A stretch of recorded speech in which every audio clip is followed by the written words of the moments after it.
Okay, and welcome, and thanks so much for taking this time out of your day. For those of you who have showed up live today for our webinar, Ayurvedic Wisdom for Real Life, we're going to be talking about digestion, about sleep, and about mood and energy levels and how to bring balance to those things.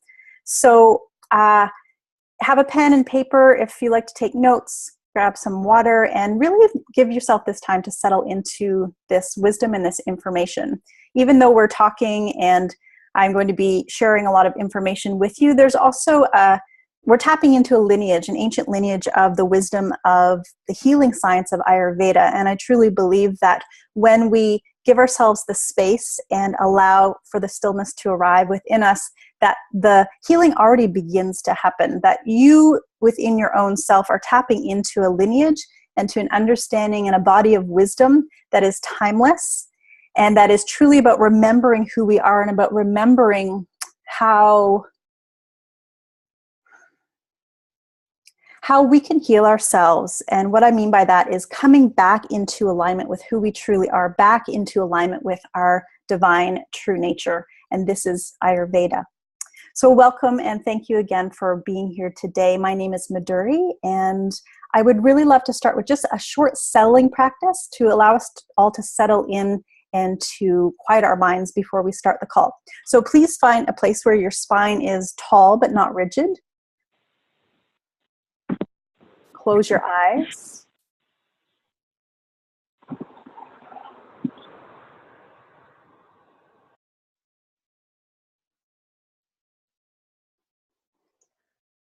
And take 3 deep cleansing breaths, in through the nose and out through the mouth.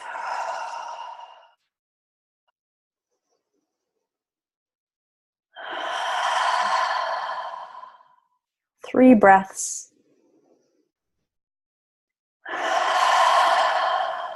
Releasing all of your activities today and becoming fully present in the here and now. Feeling your physical body. Start by feeling your body, your legs, your pelvis, supported by your chair or the floor. Feel the length of the spine, the broadness of the shoulders, and the ease of the head as it floats on top of the spinal column. Consciously relax your forehead and eyebrows, relax your cheeks and your jaw, even relax the eyeballs behind the closed lids. Allow everything to soften. Allow your throat to relax. Relaxation all the way down into the chest. Welcome in space into the abdomen. And feel the spaciousness of the abdomen. Allow the breath to move into the belly in an easy way, nothing forced. And also notice if there's areas of blockage or tension or resistance.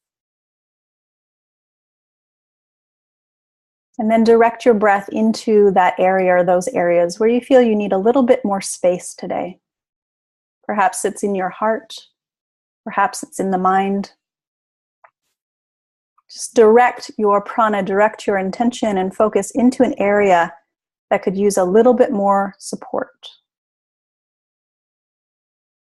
And as you exhale, relax a little bit deeper. And a little bit deeper. Giving yourself permission to relax. And giving yourself permission to be present. To receiving the wisdom that you've showed up here to receive, to remember, and to incorporate, to embody on a deep cellular level.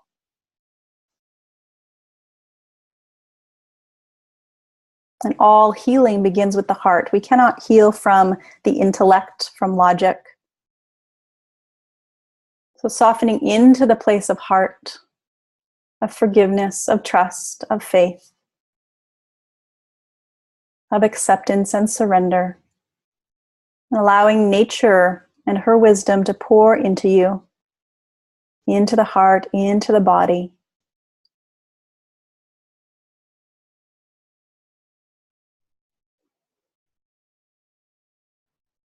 And notice now how your body's feeling.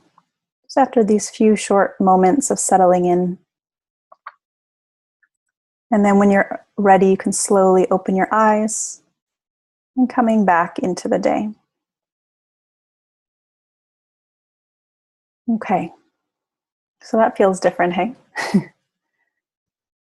So since we're going to be spending a little bit of time together here today, I'd love to just give you a little bit about my background to provide you with some context as to why I'm sharing what I'm sharing and how I came to yoga, how I came to Ayurveda and to bioenergy healing, and why I'm so passionate about sharing this wisdom with anyone who will listen and to all of you who have showed up today. So originally I got into yoga through a dance injury. I really wanted to keep moving, but I couldn't dance. So that took me into the pathway of yoga. And through a whole series of serendipitous events that I don't have time to speak of today, I ended up in an ashram in India at the Bihar School of Yoga, where I lived for 6 months the first time and studied yoga and really got into yogic ashram lifestyle. It was a lot of karma yoga, which is selfless service, so a lot of hard work essentially, and then also lots of chanting and yoga nidra and asana and pranayama, but those are just the small aspects of what we did. Really the majority of what we practiced was karma yoga, yoga of action. So how can we be in the world, and whatever our job is, whatever action we're taking in the moment, how can we move into that effort, into that job, into that work from a place of selflessness and from a place of letting go of the attachment of the results. So not expecting the big thank you or the praise or what we may be attached to getting when we're giving. So that was where my training began. And on one of my trips to India, not the first time I was there, but on one of my later journeys there, I got very, very sick. And I was traveling through Asia for about 8 months by myself. And when I got back to Canada, I really recognized when I got home that I was not well, that something was not right. And I went to the foreign disease specialist. They did all of the tests. It was a process of months getting the test done, finally getting the specialist appointment. And when I got in to see him, he looked at me, he looked at my test results, and he said, "There's nothing wrong with you." And that was crushing to me. It was so debilitating because I thought, well, just tell me what's wrong and then I'll fix it and we'll move on. And he couldn't. He said, "There was nothing we can do. There's nothing wrong with you." But I knew inside there definitely was. I'd gone from being able to dance 6 or 8 hours a day to the place of not being able to walk up a flight of stairs without feeling winded and exhausted. It was literally like someone just took my energy plug and pulled it out of the wall and I was left with nothing. So that took me on a long inner journey that I had already been on with yoga, but into a real deep level studying Ayurveda. And I eventually became an Ayurvedic practitioner. I'm a clinical Ayurvedic specialist. And as I studied Ayurveda, I realized everybody needs this, especially in this stressed out time. You know, we really need the wisdom of Ayurveda because essentially it's teaching us how to live in rhythm, how to be in balance. Not from a stationary point of view, but from life is moving and constantly changing. So how can we dance with that movement without getting pulled out of our life or into sickness, into disease? So it was a slow process of healing. I was sick for about 7 years, but found the principles and the practices of Ayurveda is what helped me heal in a huge way. However, there was a little piece that I wasn't quite right. And luckily I came across something called bioenergy healing, and I'm now also an Ayurvedic practitioner and a bioenergy healer.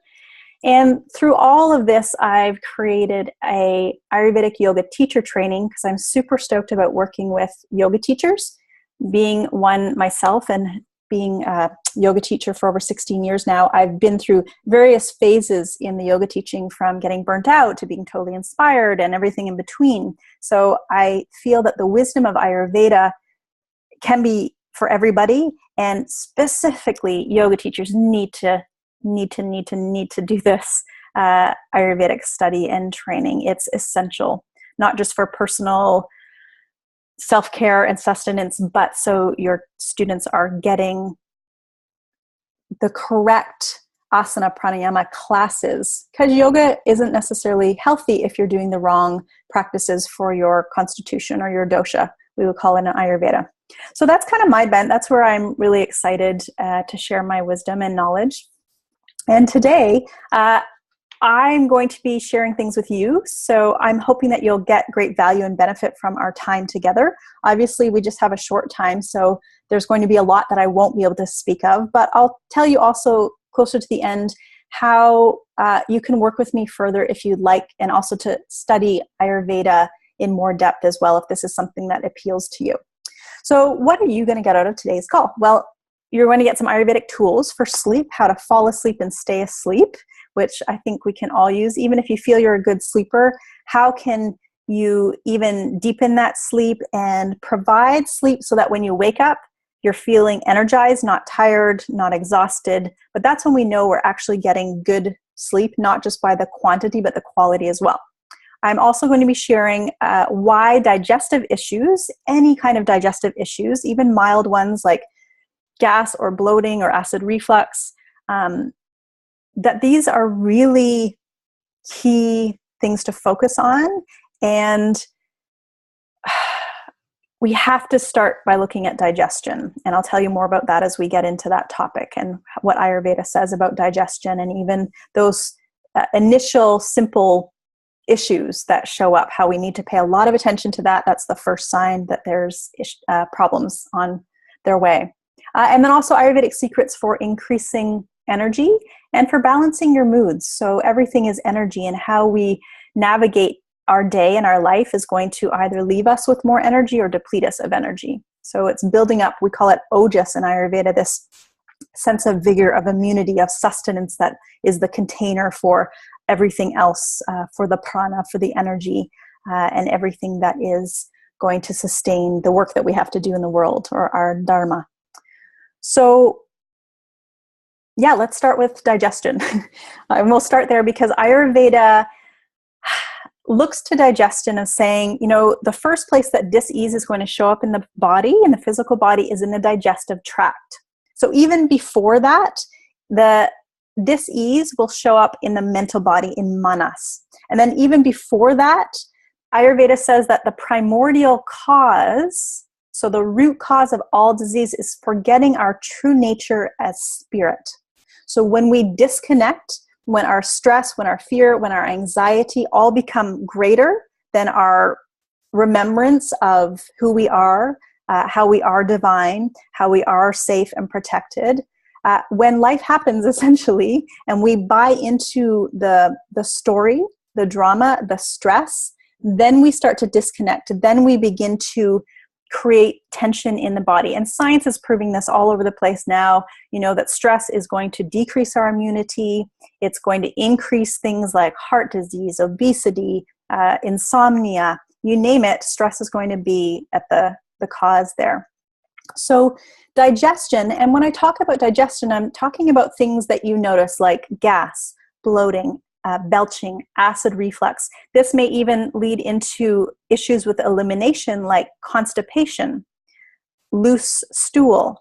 So there's a whole spectrum of issues that we can have with digestion, but we really want to say, what are you feeling after meals? What are you feeling 2 hours after your meals? Are you having gas, bloating? Are you feeling heavy after you eat? Are you feeling tired after you eat? All of these are subtle signs that something is amiss, something is off. And unless we kind of nip it in the bud early on, then what happens is the disturbance will move out of the digestive tract into the general circulation and lodge itself in a predisposed place, or a kavaigunya, a deficient space, a defective space in the body, and their dis-ease will become greater over time. Now, when someone gets a diagnosis from a doctor, that disease has been through a whole process. So colitis doesn't happen overnight. Cancer doesn't happen overnight. Nothing happens overnight from the perspective of a disease process. So we want to work preventatively, ideally, or retrograde, working backwards through the disease process if we've already got a symptom or an illness. So when we look at working preventatively, we look at, okay, what's going on with my digestion? Is it ideal? everything is connected to the state of your Agni. Agni is the Sanskrit term for digestive fire. So it's your metabolic function, and it's your ability to digest your food. So the amount of food, the quality of food, the timing that you eat your food. How is your body, how is your Agni, that digestive fire, able to process and assimilate the nutrients, assimilate the goodness from that food? Now, we also have a digestive fire in the mind. So if we're not able to digest our life experiences, our emotional issues, any situations, if we're not able to digest things that are coming into our world, we will also create toxicity, or ama is what we call it in Ayurveda. So we can have ama of the mind and emotions, and we can have ama of the physical body. And when too much ama builds up and is not cleared out, then we get the achy joints, we get the fatigue, we get the low energy, we get the mood swings. These are all signs that ama toxicity has built up in the body in an unhealthy way. And then as this escalates, as we know, this can get into more serious and more serious illness and disease. So I want to give you some practical things today that you can do, and hopefully you will do these, because if you keep doing the same things that you're doing, you're going to get the same results. So highlight some of the things today that you're going to commit to doing moving forward in your life. So around food, looking to what you're combining foods with. So a blanket for everybody is to look at if your digestion is not optimum, if you are having any symptoms of gas, of bloating, of acid reflux, of belching, if you're not digesting what you're eating in a really strong way, then I would highly recommend eat fruit separately to other foods. And I know I get clients all the time saying, oh, well, what about my smoothies? I can't mix the fruit with other things. Or what about my morning granola and fruit? Or what about this and fruit and da-da-da-da-da? And the answer is, try it, separate those things. The fruit is going to digest faster than other foods. So if you put that on top of other food, it essentially ferments and creates disturbance and gas and these kinds of things. So eat fruit separately is what Ayurveda would say, especially if you've got a weak digestive fire, if you're getting some kind of digestive symptoms. So try it out. And something even like dried fruit is going to create more gas, more bloating than fresh fruit. Sometimes if you cook the fruit, that's going to be more helpful to cook it into things and add spices, cinnamon with some steamed apple and a little bit of ghee and cloves and cardamom. That kind of thing can, again, help to digest the fruit. Or blueberries cooked into oatmeal. It's going to be a little bit easier to digest if it's cooked. But again, if you've got serious digestive problems, keep it separate. Okay. The next thing is no cold water or drinks. Ice is not nice. That's what Dr. Ladd, my teacher, says. Ice is not nice. We don't want to put a cold ice or cold drinks onto that digestive fire. It just puts it right out. So room temperature or warm drinks, specifically if you have digestive problems. The other thing is looking at the foods. If you've got a lot of gas and bloating, then I would recommend that you avoid having raw foods. Cut out those salads, cut out the hummus and chips, cut out the raw veggies and dip, these things. And I know we've heard it over and over again in social media and mainstream marketing, that raw, that fresh is better. Not necessarily so unless you can digest and assimilate that food. So cooked food, warm foods are easier to digest and assimilate.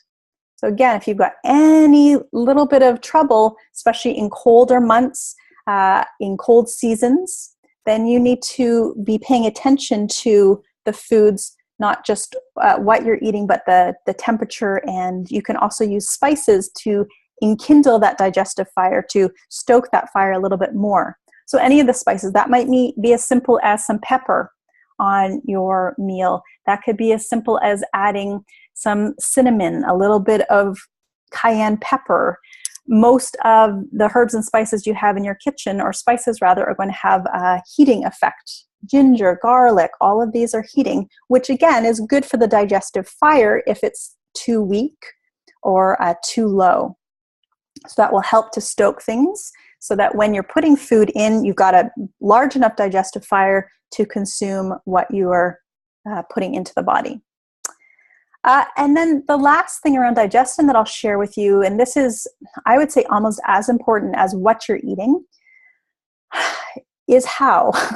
How are you eating? So just think about that right now. Take yourself back to your last meal. Were you standing or sitting? Were you distracted? Were you on your phone or on your computer watching TV? Were you talking to colleagues or workmates? Were you in a state of stress?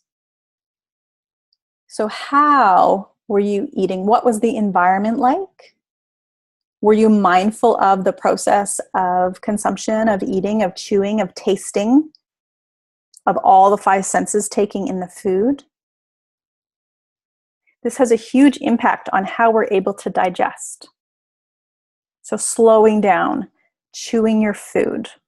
It may sound silly, but honestly, I work with clients, and that when we really focus on chew your food, their gas, their bloating, their belching, it all starts to dissolve, disappear, because they're in a more mindful state, in a more relaxed state, in a way that they can actually absorb the nutrients, absorb the benefits of the food. And really what we're getting from food is prana. It's the energy. But if we're in a state of our nervous system being stressed out and tense, then we're not open to receiving. We're not open to receiving nourishment. And how our relationship is to food is essentially our relationship to the Divine Mother, to nature. Are we able to receive? Are we able to absorb the goodness? And then also to give that back in our offering of service in the world. So those are some things to help you with improving your digestion. And I'll take questions at the end. So if you have any questions, just jot them down and we can chat about this at the end if anything comes up for you. Sleep is another big one. I've been through periods in my life with insomnia and very poor sleep patterns, and it is hell, as you know, if you've also had troubles sleeping or have children or been through times in your life where your sleep has not been optimal. Our energy levels are obviously connected to not just the length of sleep, but the quality of sleep that we get. And there are some things that you can do Ayurvedically to improve how you sleep and the length of your sleep.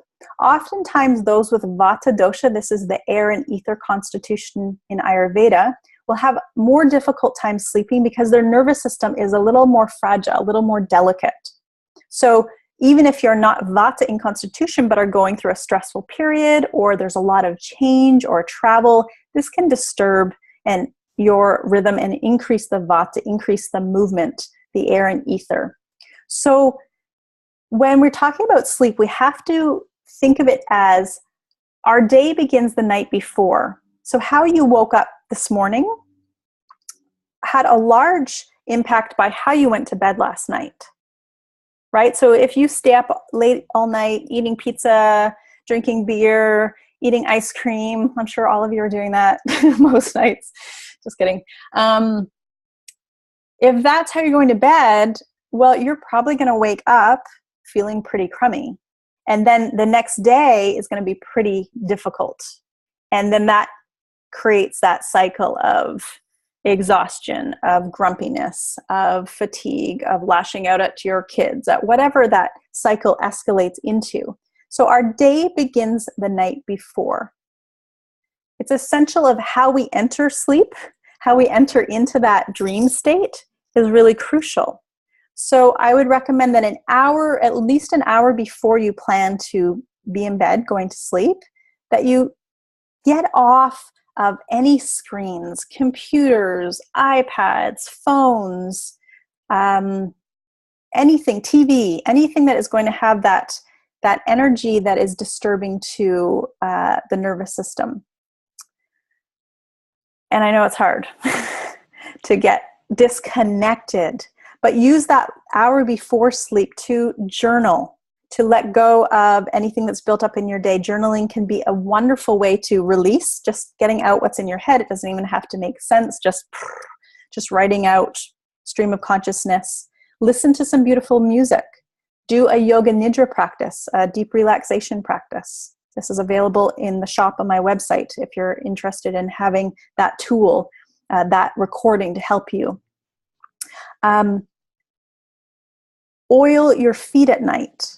So we use oil a lot in Ayurveda in all sorts of ways, but the way we use it for helping to sleep is to massage oil into the soles of the feet. So I'd recommend getting organic oil because your skin is the largest organ and you're going to be absorbing whatever you put into the skin as though you're eating it essentially. So get organic sesame oil, massage that into the soles of your feet, slip on some old cotton socks just so you don't wreck your sheets. And that will help to pull the energy down. You know, if we're all up in our head and thinking all day long, the oil grounds the energy down into the feet, brings the energy down and anchors the energy from the day.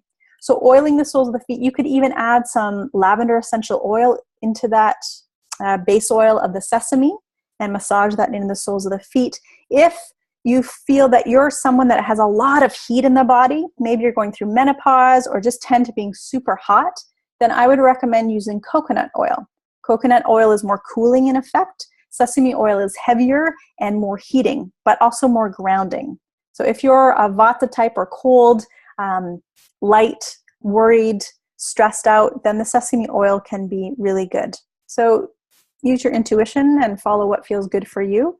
But those oils are wonderful. Slip on the old cotton socks and off you go. I mentioned the lavender. That can be also nice to do palm inhalations with lavender essential oil, a couple of drops into the hands, deeply breathing in. This has an impact on the limbic system and goes right into the olfactory nerves and is very calming to the prana of the body, to the energy of the body. Goes right into the frontal lobes and helps to calm things down. So lavender essential oil can be wonderful as well. Another practice, an ancient yoga practice that is very helpful is alternate nostril breathing or nadi shodhana. And this alternate nostril breathing, essentially we manipulate the breath by bringing it in and out through the different nostrils. And what this does is it balances the hemispheres of the brain. So bringing balance to the nervous system, bringing equanimity to the mind and to the emotional body as well. It's a phenomenal practice. You can find this. I made a little video of it on my blog, on my website, madhuriayurvedayoga.com. So you can check that out if you're unfamiliar with this practice. It's an ancient yogic technique, pretty much safe for anybody. If you do have congestion and are feeling a little bit stuffed up or blocked there, you can always do this practice mentally by essentially visualizing the breath coming in and out. So check it out on my blog if you're unfamiliar with the alternate nostril breathing.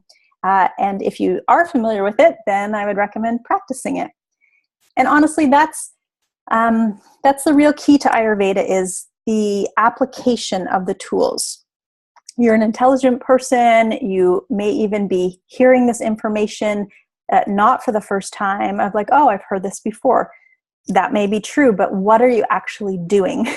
That's going to be what makes the difference, not knowing it. Knowing it is irrelevant when it comes to the transformation. And oftentimes that can be difficult. This is what my clients find the hardest, is making the changes that are going to give them a different result in their life. And sometimes we need support in that. We need external support and guidance to help us move through those changes because we have some pretty sticky habits and they can pull us back into the old rhythm, the old vibration, and the old way of being if we don't have that support. So in a moment, I'm going to talk about energy levels and how we can work more consistently with our energy levels as well. Sleep, digestion, energy, all of these things are interrelated and interconnected. So if our digestion is off, if you eat late and have a heavy meal in the evening time and you're kind of heavy and bloated after that, your sleep is not going to be as good. Also, if you went to bed on a completely empty stomach, you might not sleep very well. So really being mindful of all of these things, and then our energy the next day is affected and gets affected by the foods we eat, how we digest or don't digest, the quality of our sleep.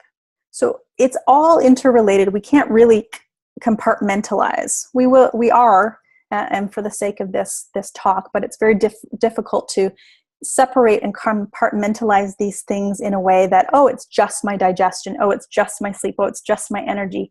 We have to look at the wholeness of who you are and how any stressors in your life are going to be impacting your being, physically, mentally, emotionally. It will show up in one place, and then it will be connected to all of those aspects of who you are. I will, before we get off the call today, I'll give you a little bit more information about an upcoming online program that I have for you. It's called Ayurveda for Real Life, and it's going to be going deeper into all of these things that we're talking about today in a way that you can really grasp them, and in a way that you can also have support to make the changes and learn about your constitution and your dosha as well. So let's look at energy. Think about, on a scale of 1 to 10, what's your energy levels like? If 10 were the greatest amount of energy and 0 was like kaput, what number would you choose for yourself right now in your life? Is it 5? Is it sort of like, hey, or mediocre? Is it 8, which is pretty good, but still some room for improvement? Is it 2? Are you really at a place of like complete depletion, exhaustion? So just have that number in your mind. Get really honest with yourself. How are you feeling? And what is contributing to that state of energy? Whether it's the 9 or the 2. So what are you doing that's contributing to raising the energy levels? And what are you doing that's depleting your energy? It's really important to get clear about where you're leaking your energy. It could be through talking too much. It could be through worrying too much. It could be through poor relationships. It could be through being in a job that you despise. But where are you leaking your energy? Where is it just pouring out? Where are you losing it? This is important to see for yourself and understand. And also, what brings you energy? Where do you gain energy? Is it being out in nature? Is it being with your children? Is it, I don't know. What do you do? I love to rock climb. I love to be out in nature. I love to ride a bicycle around. I love to walk down to the ocean. I love to listen to certain podcasts in the morning. All of these things help to raise my energy, to get me filled up. And then I'm also well aware of the things that deplete my energy as well. So this is crucial. A couple of things that I recommend to clients. So one of them is to actually say no thank you to certain things. Often in this day and age, we're overcommitting. We're saying yes when we really mean no. We're saying yes and then feeling resentful or feeling like, oh, well, I feel guilty if I don't, or whatever excuses we have, where we're keeping ourselves trapped in that cycle of victimhood or martyrdom. And this is a way that we leak energy. So what are you saying yes to, or what are you doing in your life right now that you're not really aligned with, that's not really in your integrity? And why are you saying yes when you mean no? What is going on? What is that habit? And what is the belief system around that? Because this is huge. It'll be all tied up, and you'll be restricting energy in that way. If you're saying yes and not really wanting to be there, not really wanting to do it, or doing it out of resentment, or doing it out of guilt, or doing it out of any other reason than it's a yes, is often going to pull our energy in another direction. It doesn't mean we're never going to have to do things that we aren't super stoked about, but it does mean that if you're doing a whole lot of things that you're not stoked about, relationships, jobs, babysitting the neighbor's kids, picking up after your partner, whatever it might be, if that starts to raise so high and your own level of self-care is down here, then you've got a problem. Then it's going to be a major imbalance. So saying no, thank you. Sounds simple, but I also can appreciate that can be very challenging to do and to implement and to live in that way. The other thing I recommend to clients sometimes is to set on your phone or on your alarm every hour a chime to go off, or an alarm to go off, to remind you to stop, to take 10 deep breaths, to reset, to check in with where your mind is. Are you in negativity? Are you in fear? Are you in anxiety? And to essentially reset. So every hour, it's like pressing a little reset button with those 10 deep breaths, thinking, where's my energy going? Is it going down the tubes in that downward spiral? And if so, how do I get the energy moving in an upward spiral instead? And if we're doing this every hour, then we have a better chance to stay more consistent with our energy and our moods throughout the day, instead of waiting until the end of the day. We realize we've been stressed all day and we've been running around on automatic pilot and we've just been doing, and we get home and we're frazzled. So that reminder every hour, so it doesn't have to take a long time. Maybe you take that 30 seconds and it becomes a short 30-second meditation on the breath. So yoga can be a wonderful practice for managing energy. Tai Chi, Qigong, meditation. Now, there can be so many forms of meditation, and the form that I find the most valuable is the one that you actually do. So it might just be 1 minute a day. It doesn't matter, but that you're consistent and that your consciousness is tapped into that understanding of stillness and silence. So if meditation is new to you, then you will need a more formal practice, something where you sit down. It could just be 5 minutes. It doesn't have to be an hour every single day. And then you pull that out into your real life. This is the karma yoga, the yoga of action, where the mindfulness, the awareness, that consciousness expands out beyond your time on the mat or your time on the cushion in meditation. It becomes imbued and infused into everything you do. That level of awareness, that level of compassion, that level of consciousness that you take out beyond just your time of meditation. But sitting on the cushion, sitting on our mat in meditation is the practice. And we need to practice. We need to become steady in that. Steady in observing the vrittis, which are the fluctuations of the mind. Because the mind is like this. It's a little bit like a wild monkey jumping all around. And that's the nature of the mind. But when we can observe that through meditation, we get some space. We get some perspective between, oh, those are thoughts, and I am not those thoughts. I am something larger than that because I'm observing them at the same time. So they are not me. I'm not sucked into the drama of them, even as they carry on and go about their business. And this is the beauty of meditation. It creates space. And I say this to my yoga students too. Yoga, even if we're in an asana, if we're working in a posture, it's not about stretching. It's not about forcing and deepening into some movement. All we're doing in our asana practice is creating space. We're creating space in the physical body. And when there's space to move, space for things to flow through, there's ease. There's a steadiness of prana in the nervous system. So thinking more about the space you're creating in the body, in the mind. This might even be space in your home of clearing up a closet, clearing out the clutter of the junk table that you have by the front hall that you just throw things in when you walk through the door. All of this is important in the context of our life. It comes back to that idea of how we do anything is how we do everything. So how are you showing up for you? This is going to have a huge impact on your energy levels, on your moods, being conscious and clear. So working with sankalpa, this is intention.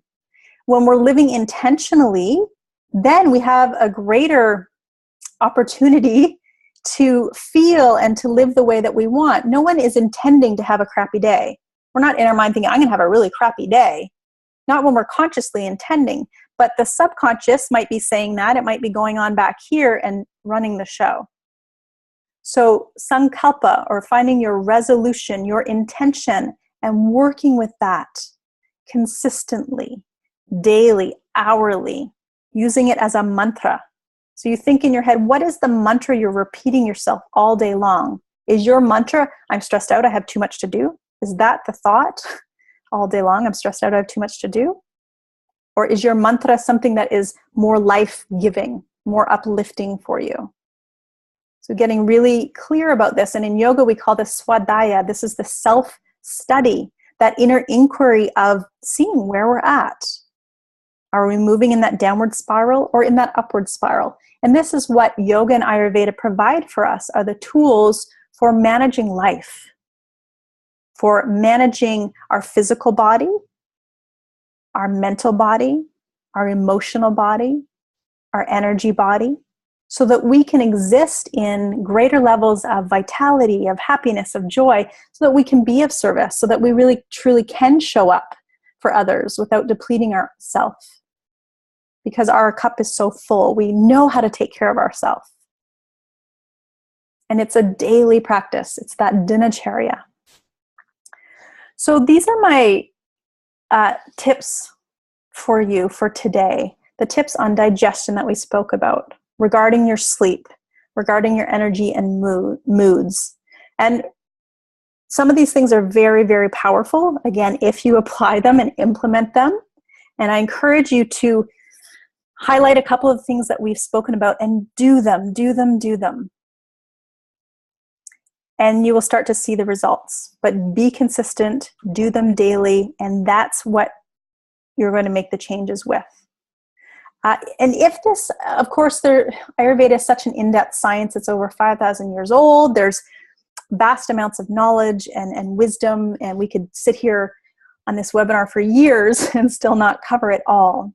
But if this calls to your heart, if this path of Ayurveda resonates with you, and if it feels right to you, then I would love to tell you a little bit about my upcoming online program. It's called Ayurveda for Real Life, and it's essentially that. It's a 7-module program where you will learn the philosophy and the principles of Ayurveda so that they're actually useful for you. So it's going to be an embodied experience instead of just getting more information and filling your head up with more information. It's going to be, yes, information, but then application. And how can I support you to apply the principles? How can I support you to understand your dosha, your constitution? You're going to learn about the difference between the true nature, the prakruti, and the current state. This is where so many people go wrong with Ayurveda and end up self-diagnosing themselves and going off in the wrong direction with their Ayurvedic understanding, because there hasn't been this differentiation between what is the true nature and what is the current state. So when we're talking about dosha, there's a lot more to it than saying I'm vata, I'm pitta, or I'm kapha. So I'm going to guide you through this. You'll get the 7 modules and then also 4 live calls. So I will be at your service and interacting with you throughout the course of this program. It begins Tuesday, May 24th. The 4 calls end June 14th. You will get recordings for all of the calls, even if you can't show up live. And we're going to be talking about every aspect of Ayurveda. So we'll talk about the constitutional type, vata, pitta, kapha, how to bring balance, what's going to take you out of balance. We'll talk about foods and nutrition. That's such a key one for everybody. Everyone loves to learn, what am I supposed to eat? What am I supposed to eat? And we'll talk about that. We'll talk about mindful eating practices. We'll even go into things like color therapy, chromotherapy, gem therapy, how your yoga practice may be taking you out of balance if you're not doing the correct asana and pranayama for you. So it's very specific to let's guide you through an understanding of Ayurveda, and then getting more specific of, okay, well, what is going to be right for you? And I really believe in education, and that you need to understand the why behind it, not just have someone tell you do this or don't do that, but okay, I understand why this food is going to be better for me than this food. I understand why I need more spices and less cooling foods, so that you actually get some deepening of value there. So that program starts Tuesday, May 24th. The course cost is $347. However, I am offering an early bird special of just $247 for you when you register by, oh goodness, I don't have that date. I believe it's 1 week from now. So May 17th. If you register by then, you'll get the early bird price. And for those of you who are like, yes, I totally want to do this, for the first 3 people that register, you will be gifted with a complimentary 30-minute session with me as well, where we'll just look at what's going on with you in your life and your health, and you'll get my complete personal individual attention for 30 minutes. So that's for the first 3 people that register for this program. I'll send you, I'm just going to, in the chat box, send you the link to the page there. So there's the link to the information page about the whole Ayurveda for Real Life program. So I hope you'll join me. It's a phenomenal program, and it's actually the prerequisite to my Ayurvedic yoga teacher training. So if in the future you do decide to take my Ayurvedic yoga teacher training, then you've already completed the prerequisite course. So that will be taken off your program as well. So I would love to open up the lines for some questions about any of the content that we spoke about throughout this call. I'd love to hear from any of you with regards to your questions around yoga and Ayurveda. And also if you have any more questions about the Ayurveda for Real Life online program too, I'm happy to answer those. So what I'll do, let me just see here. Okay, I'm going to unmute everybody. Let's try this, and it might be a little bit of feedback, but I'm going to unmute everybody, and then if you have a question, just speak up and speak your question, and then I'll unmute you. So who has a question today?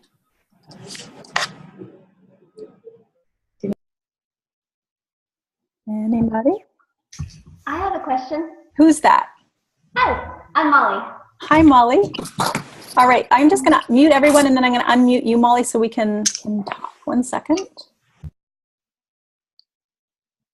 All right, shoot, Molly. So I was very interested in your Ayurvedic yoga teacher training, and you said that you have your Ayurveda class as a prerequisite for it.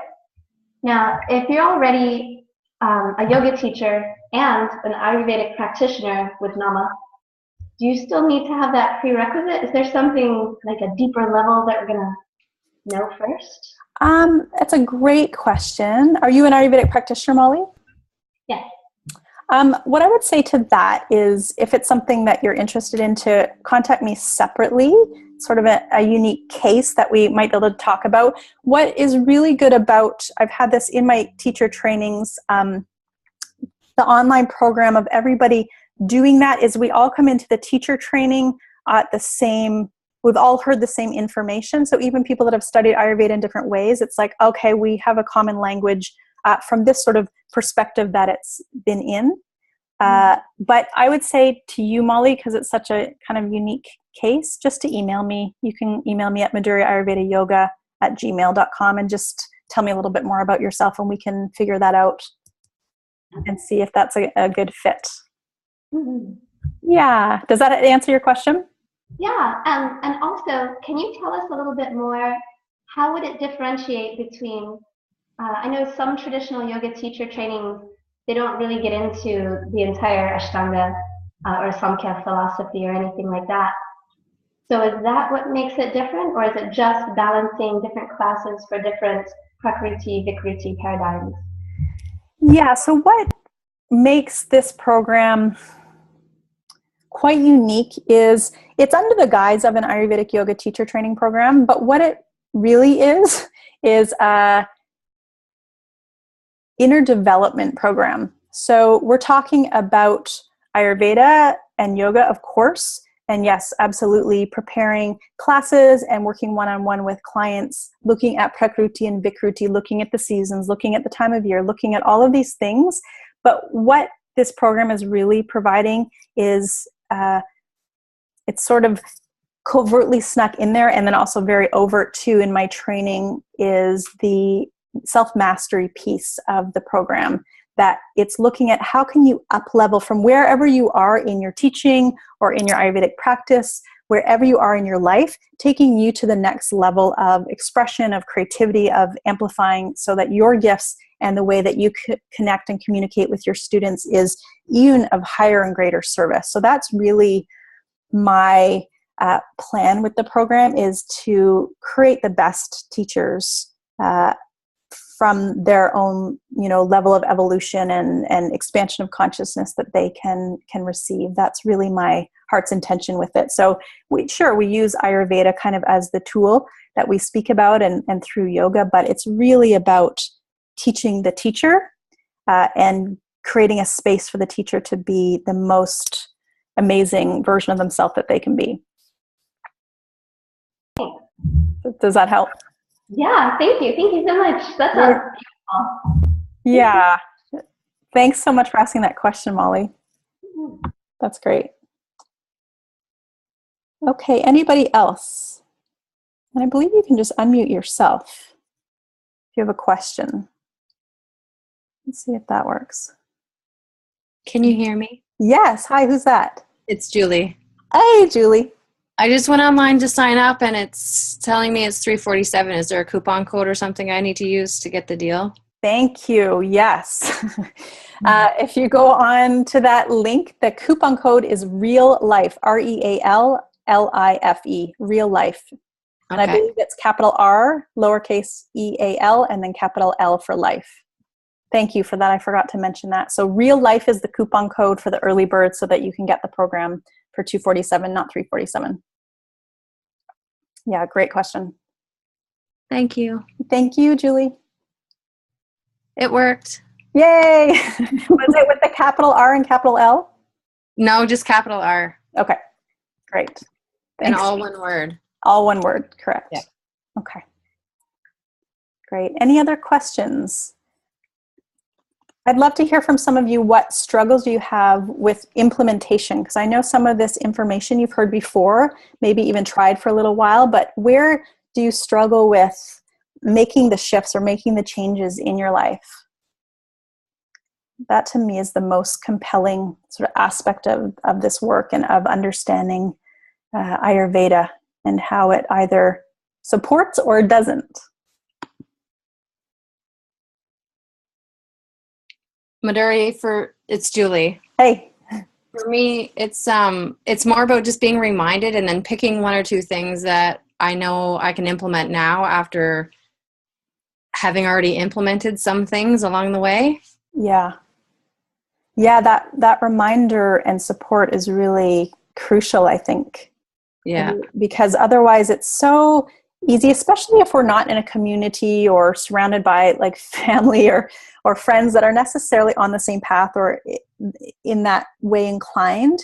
We can easily get pulled into all sorts of habits or ways of eating or being or even thinking that help or that don't help, that kind of pull us in that downward spiral. So to get over that hurdle, to get over that hump, it can often take the support of another person. And that's why really for the online program, I like the idea of the group energy because it's coming together with a number of people where even if these people were just meeting virtually, there's a sense of accountability and like, I'm not just in it alone, just kind of trying these things at home by myself, but there's a group, there's our other people that are committed to this way of thinking and lifestyle, and that there's some support in that energetically and then even practically as well. So yeah, I think that's a great point, Julie, and I'm glad you brought that up because that's the hardest, and with all of my clients too, it's the hardest thing. You know, you send them away after their initial consultation with some recommendations and they come back and some things they may have done and some things not.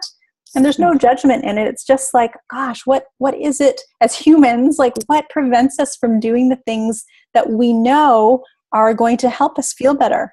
Yeah. You know?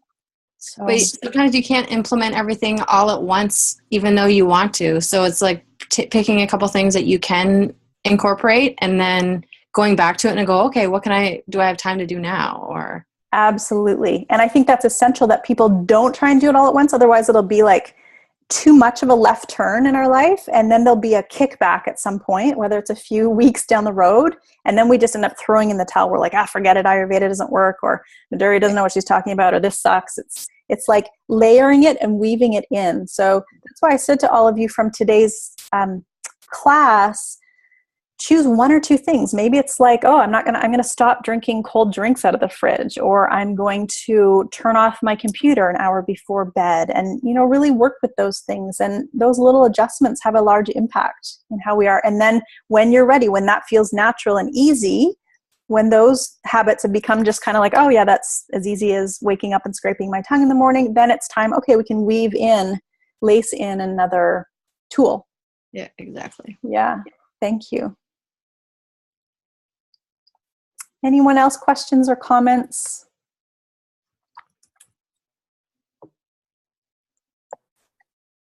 Hi, Marjorie. Hi. Danielle. What's your name? Danielle? Nice to meet you. Yes. Yes. Thank you for doing this talk.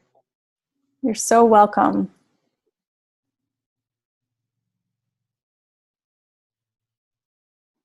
Danielle, what was one?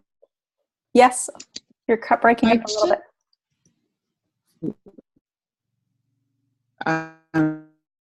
bit. And sort of direction in life. Hello? Hi, you cut out just a little bit. It's okay now? Yes, I can hear you now. My question is related to it's more digestion and direction in life and that kind of correlation.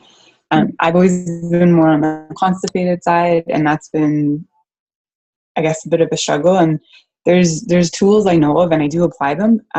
However, I guess it's just having that sense of direction in life and feeling like you're kind of in a flow of life.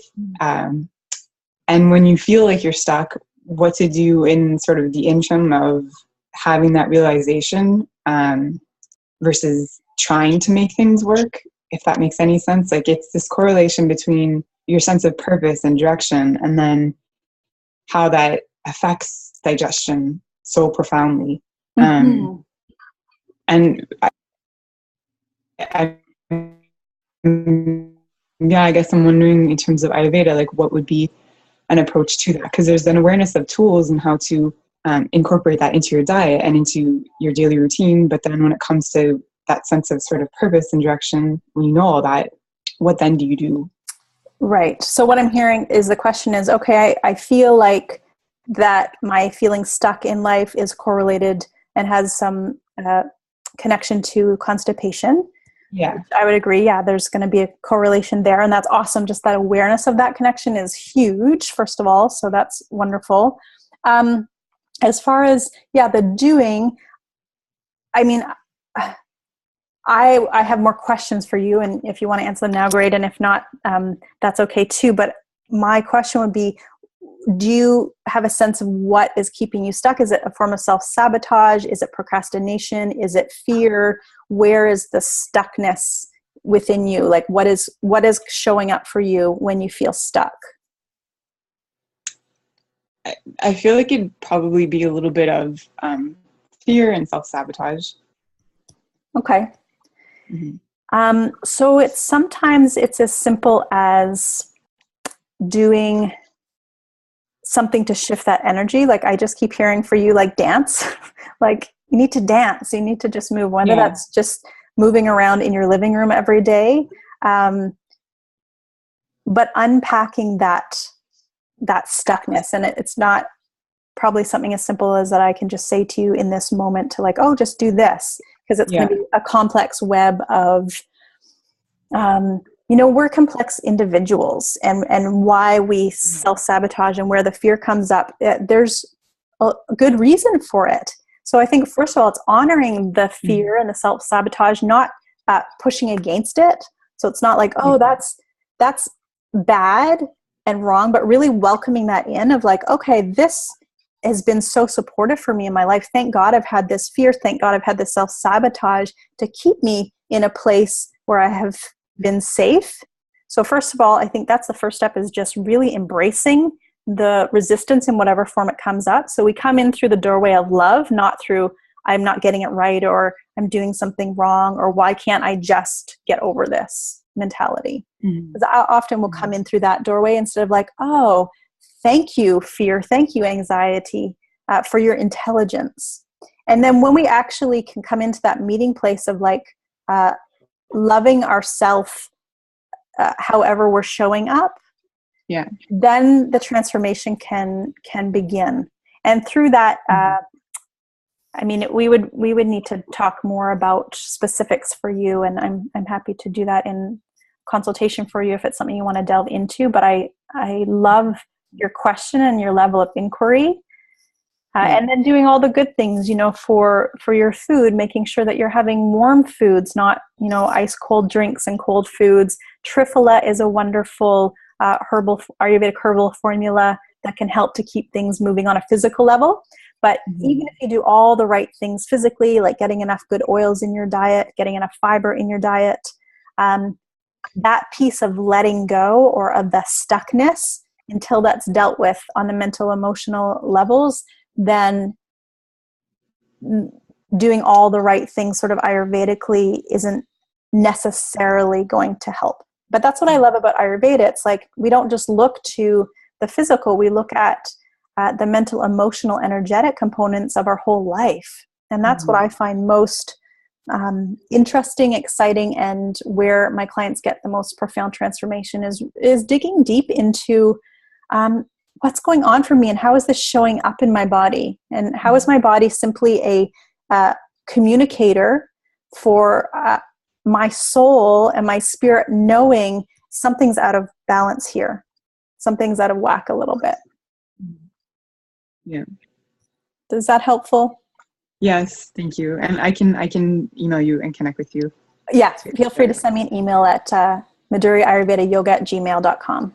Okay, thank you. Thanks, Danielle.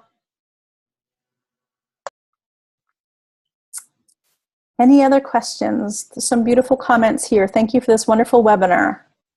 I'm already completing your online course and love it. Oh, wonderful. Another comment from Paz. Thank you very much. Very interesting first approach for me. Awesome.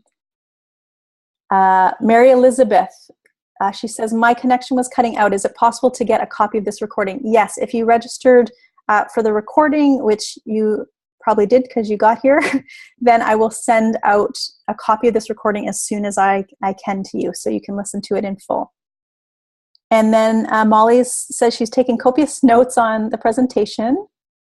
If you want a copy in a Word document, then you can put your email address into this chat or send her an email at lovejusticehonor@gmail.com. So that's Molly at lovejusticehonor@gmail.com if you're wanting notes. Thank you, Molly.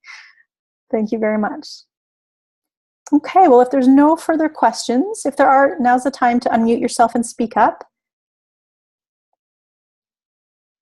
And if there are not, then I truly wish you all a path of health, honestly, coming from a place of being sick for so many years of my life. And then most recently I got salmonella in Bali and was very sick for a month and ended up in the hospital there. I have a very intimate relationship with sickness and challenge in life. And I think the beauty of this is that I have a deep understanding of how it is to move through chronic illness and pain and sickness and grief. And these things I offer to you and share with you wholeheartedly. So if the online program resonates with you, and if you feel that you'd like to join in for that, then please do so.